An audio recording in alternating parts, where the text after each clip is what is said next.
शांत होकर सुनो। जिस दिन इंसान अपमान सुनकर भी अपने मन की शांति नहीं खोता, उसी दिन वो सच में खुद का मालिक बन जाता है।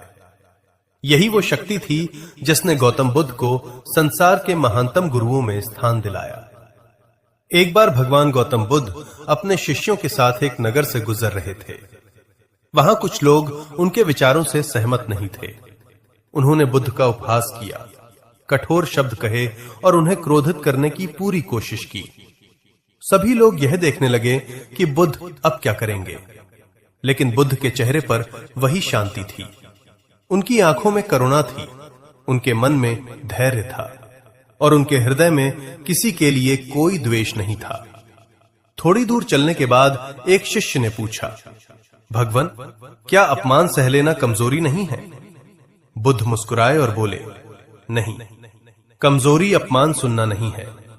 कमजोरी तो अपने क्रोध के सामने हार जाना है। जो व्यक्ति अपने मन को हर परिस्थिति में शांत रख सकता है, वही सबसे शक्तिशाली होता है। यही जीवन का सबसे बड़ा सत्य है। इस संसार में हर व्यक्ति तुम्हें अपनी सोच के अनुसार देखेगा। कोई तुम्हारी प्रशंसा करेगा तो कोई तुम्हारी आलोचना करेगा। अगर तुम हर बात का बोझ अपने मन पर रखोगे तो तुम्हारी शांति हमेशा दूसरों के हाथों में रहेगी। लेकिन जिस दिन तुमने अपने मन पर अधिकार कर लिया, उसी दिन कोई भी तुम्हारा सम्मान नहीं छीन पाएगा। याद रखो, सच्चा सम्मान कभी दूसरों के शब्दों से नहीं मिलता। वो हमारे चरित्र, हमारे धैर्य और हमारे कर्मों से बनता है। जो व्यक्ति अपमान के समय भी अपने संस्कार नहीं छोड़ता, वही वास्तव में महान होता है।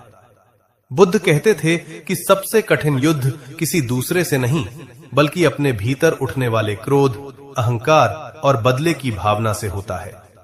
जो इस युद्ध को जीत लेता है, उसे दुनिया की कोई ताकत हरा नहीं सकती। इसलिए जब कोई तुम्हारा अपमान करे तो तुरंत प्रतिक्रिया मत देना। पहले अपने मन को शांत करो। सोचो कि तुम्हारा उत्तर तुम्हारे चरित्र को ऊंचा बनाएगा या छोटा करेगा। यही सोच तुम्हें दूसरों से अलग बनाएगी।